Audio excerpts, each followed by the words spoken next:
ஆன்மீக சொந்தங்கள் அனைவருக்கும் அன்பான காலை வணக்கம். நாம் நம்மளுடைய சேனலில் தொடர்ந்து நிறைய சுவாரஸ்யமான ஆன்மீகம் சார்ந்த தகவல்களை தான் பார்த்துட்டு வந்துட்டு இருக்கோம்.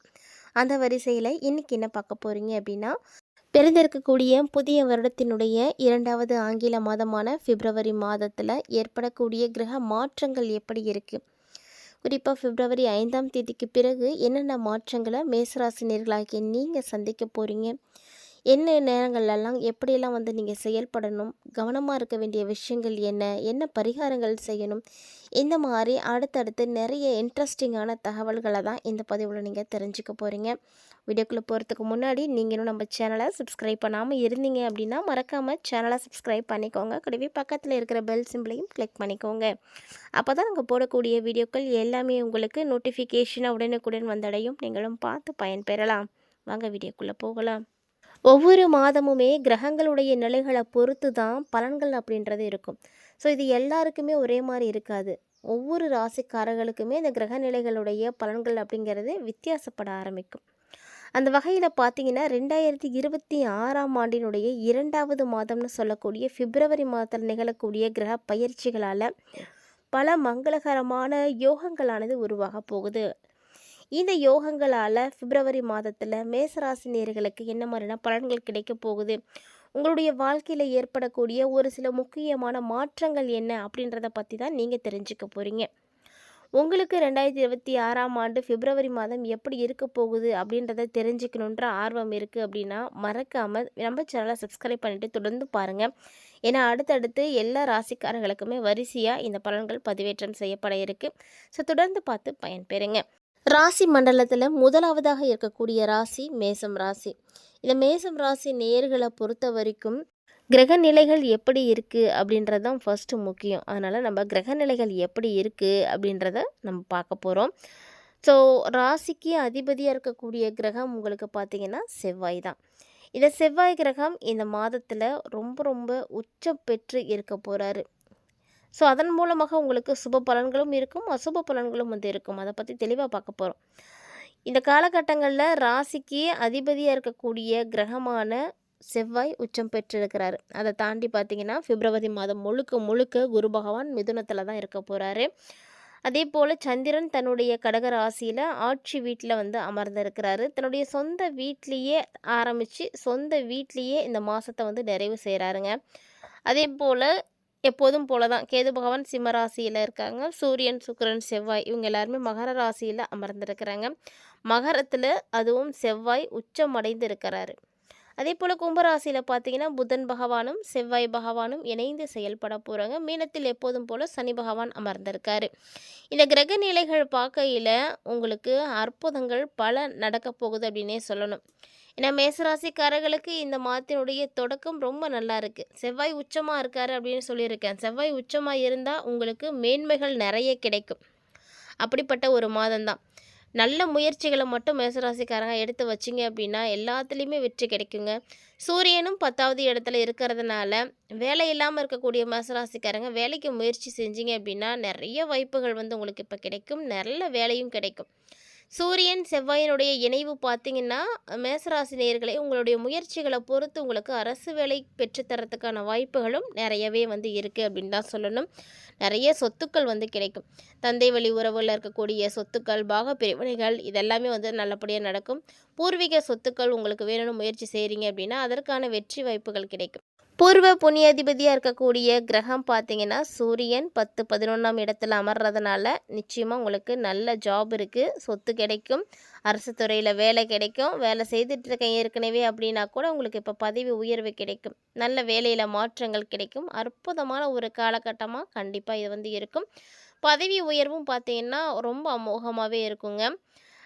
ஒரு சிலருக்கு பார்த்திங்கன்னா குழந்தை பாக்கியமானது கிடைக்கும். அதுலேயும் குறிப்பாக பெண் பிள்ளைகள் அதிகம் பிறக்கிறதுக்கான வாய்ப்பு நிறையவே இருக்குது.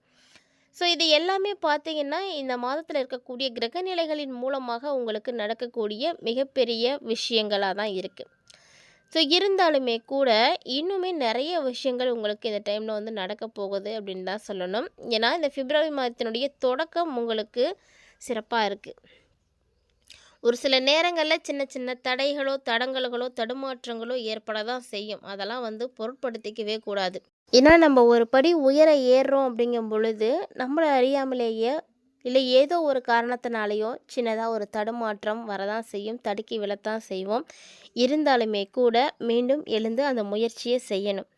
நீங்கள் செய்யக்கூடிய முயற்சி தாங்க உங்களுக்கு நல்ல வெற்றியை கொடுக்கும். அதாவது கடினமான உழைப்பு உங்களுக்கு கண்டிப்பாக தேவைப்படுது. ஸோ அதனால் உழைப்பை விட்டுறாதீங்க. ஏன்னா மேசராசிக்காரங்க உழைப்பை விடக்கூடியவர்கள் இல்லை. பெரும்பாலும் அவங்க தேனீக்கள் போல பறந்துக்கிட்டே தான் இருப்பாங்க. சட்டு சட்டுன்னு எல்லா வேலைகளையும் செய்யணும், சுறுசுறுப்பாக இருக்கக்கூடியவர்கள். மேசராசிக்காரங்களை பார்த்தீங்கன்னா சோம்பேறித்தனமாக இருந்து பார்க்கவே முடியாது. ஒரு 100ல் 80% பேர் பார்த்தீங்கன்னா ரொம்ப சுறுசுறுப்பாக தான் இருப்பாங்க. மற்றபடி ஒரு சிலர் இருக்காங்க அப்படின்னா அவங்களுக்கு தசா புத்திகள் வேறு மாதிரி நடக்கலாம், அதன் மூலமாக இருப்பாங்களே தவிர பொதுவாகவே மேசராசிக்காரர்களுக்கு அந்த குணம் கிடையவே கிடையாது. ஆனால் அதே மாதிரி கோபமும் வந்துக்கிட்டே தாங்க இருக்கும். ஸோ இந்த மாதிரியான காலகட்டங்கள் ரொம்ப சிறப்பாகவே உங்களுக்கு அமைஞ்சிருக்கு.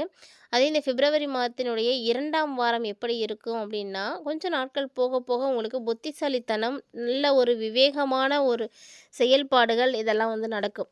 விவேகத்தின் மூலமாக நீங்கள் நினைத்ததை அடைவீங்க அப்படின்னு தான் சொல்லணும். உங்களுடைய தொழில், வணிகத்தில் நீங்கள் விரும்பிய வெற்றிகள் எல்லாம் அடையலாம். அதுக்கான வாய்ப்புகள் நிறையவே கிடைக்கும். ஸோ நல்லபடியாக பயன்படுத்திக்கோங்க. அதுதான் ரொம்ப முக்கியம். ஒரு சில நேரங்களில் நீங்கள் திட்டமிட்ட பணிகள் சரியாகவே நடந்து முடிஞ்சிடும். அதாவது நீங்கள் எப்படி பிளான் பண்ணீங்களோ அதே மாதிரி அந்த சரியான நேரத்தில் நடந்து முடியும். இதே நாட்கள் போக போக உங்களுக்கு பணியில் உயர்வுகள் கிடைக்கும். உயர் அதிகாரிகள் உங்களுடைய வேலையை பார்த்து பாராட்டுவாங்க. உங்களுடைய திறமைகளுக்கான அங்கீகாரம் கிடைக்கும். எவ்வளோ நாளாக வேலை செஞ்சுட்டு இருந்தாலுமே கூட ஒரு சில நேரங்களில் நம்மளுடைய திறமைகள் அங்கீகரிக்கப்படாமல் போயிடும். அதாவது நீ படித்தது ஒன்று, செய்கிற வேலை ஒன்று, உன் திறமைக்கும் இந்த வேலைக்கும் சம்மந்தமே இல்லை அப்படின்னு 4 பேர் சொல்கிறதெல்லாம் உண்டு. ஆனாலும் அது எல்லாமே கிரகநிலைகள் தான் மாற்றப்போகுது. ஏன்னா எப்போ கிரகநிலைகள் உங்களுக்கு சரியாக இருக்குதோ அப்போ தான் உங்களுடைய திறமைகளும் அங்கீகரிக்கப்படும். நீங்கள் செய்யக்கூடிய வேலைகளிலும் பாராட்டப்படும். நீங்கள் ஒரு உயர்ந்த இடத்துக்கு தள்ளப்படுவீங்க. ஸோ சின்னதாக கூட ஒரு சில விஷயங்கள் உங்களுக்கு கிடைக்கிது அப்படின்னா அதை நீங்கள் கையில் எடுத்துக்கோங்க. அதுக்கான முயற்சிகளை எடுத்தீங்க அப்படின்னா அதில் நல்ல ஒரு வளர்ச்சியை நீங்கள் பார்க்க முடியும். அதுக்காக நம்ம என்ன மாதிரியான முயற்சிகள் எடுக்கிறோம் அப்படிங்கிறது ரொம்ப முக்கியம். ஸோ அதனால் இந்த டைமில் அதுக்கான விஷயங்களை எல்லாம் செய்யுங்க. அதே போல் இந்த நேரத்தில் நீங்கள் தைரியமாக எந்த முடிவு வேணால் எடுக்கலாம். ஏன்னா உங்களுடைய முடிவுகள் எல்லாமே சிறப்பானதாக தான் இருக்க போகுது, வெற்றிகரமாக தான் இருக்க போகுது. மேலும் பிப்ரவரியில் காதல் வாழ்க்கை எப்படி இருக்கும் அப்படின்னு பார்த்தீங்கன்னா ரொம்ப நல்லா இருக்கும். காதல் உறவுகள் ரொம்ப சூப்பராக இருக்கும் அப்படின்லாம் சொல்ல முடியாது. நார்மலான ஒரு வாழ்க்கை கண்டிப்பாக இருக்கும். அதே போல் புதுசாக திருமணம் ஆகியிருக்கக்கூடிய தம்பதிகளாக இருக்கீங்க, மேசராசியை உடையவங்களாக இருக்கீங்க அப்படின்னா கண்டிப்பாக குழந்தை பாக்கியம் கிடைக்குங்க. அதுக்கு வாய்ப்பு இருக்குது. ஏன்னா இந்த டைமில் நேரம் நல்லா இருக்குது. ஸோ அந்த வாய்ப்புகளும் அந்த பாக்கியமும் இருக்கக்கூடிய சமயத்தில் நீங்கள் புதுமண தம்பதிகளாக இருக்கீங்க அப்படின்னா இனிமேல் உங்களுக்கு சாதகம் நல்லா நிறைய கிடைக்கும். ஆனால் எல்லாமே உங்களுக்கு நல்லா இருந்தாலும் ஆரோக்கியம் அப்படிங்கிறது கண்டிப்பாக நீங்கள் கவனிச்சுக்கிட்டு தான் வரணும். ஏன்னா ஆரோக்கியத்தில் நிறைய பிரச்சனைகளானது ஏற்படும்போது ஆரோக்கியத்தை நல்லபடியாக கவனிச்சுக்கோங்க. ஏன்னா அது ரொம்ப ரொம்ப முக்கியம். ஏன்னா எல்லாத்தையுமே நம்மளால் சமாளிக்க முடியும். ஆனால் இந்த ஆரோக்கியம் கொஞ்சம் கெட்டு போச்சுன்னா கூட நம்மளுடைய மொத்த வேலை, மொத்த பிளானுமே அப்படியே ஸ்பாயில் ஆகிடும். ஸோ நம்ம நினச்சது எதையுமே செய்ய முடியாமல் போயிடும். அதனால் ரொம்ப முக்கியம் அப்படின்னு கூட இதை சொல்லலாம். ஆரோக்கியத்தின் மீது அதீத கவனம் எடுத்துக்கோங்க. நீங்கள் செய்ய நினைக்கக்கூடிய விஷயங்கள் எந்த தடையும் இல்லாமல் நடக்கணும் அப்படின்னா நீங்கள் நல்லா இருக்கணும்.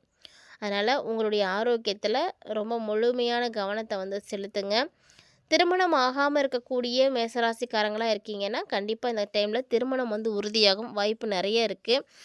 ஸோ இந்த காலகட்டங்கள் அதே போல் தான் முன்னாடி சொன்ன மாதிரி குழந்தை பாக்கியமும் நல்லாவே இருக்குது. குரு பகவான் 3ஆம் இடத்துல இருக்கிறார் அப்படின்றதுனால உங்களுடைய முயற்சிகளுக்கு எல்லாத்துக்குமே நல்ல பலன் கிடைக்கும். மொத்தமாகவே பார்த்தீங்கன்னா இந்த பிப்ரவரி மாதம் உங்களுக்கு ரொம்ப ரொம்ப சாதகமான ஒரு மாதம். ஆனால் ஆரோக்கியத்தில் சளி தொந்தரவுகள், மூச்சு பிடிப்பு, வயிறு, வாய்வு பிரச்சனை, மூட்டு வலி இந்த மாதிரியான பாதிப்புகள் ஏற்படும். ஸோ அதனால் ஆரோக்கியத்தை நல்லபடியாக பார்த்துக்கோங்க.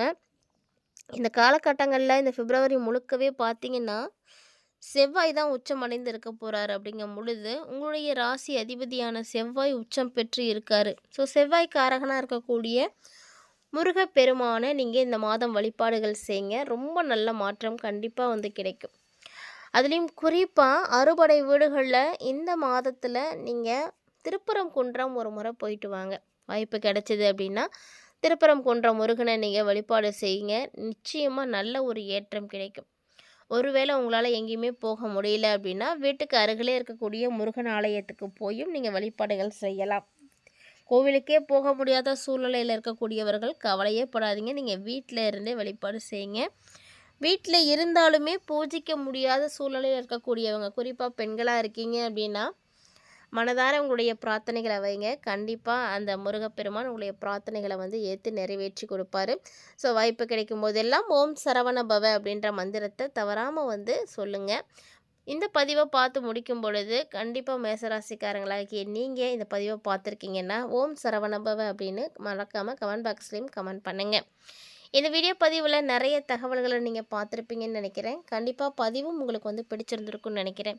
அப்படி ஒருவேளை இந்த பதிவு உங்களுக்கு பிடிச்சிருந்ததுன்னா லைக் பண்ணி ஷேர் பண்ணுங்கள், மறக்காமல் கமெண்ட் பண்ணுங்கள். மீண்டும் இது போல் மற்றும் ஒரு சுவாரஸ்யமான ஆன்மீக தலைப்பில் சந்திக்கலாம்.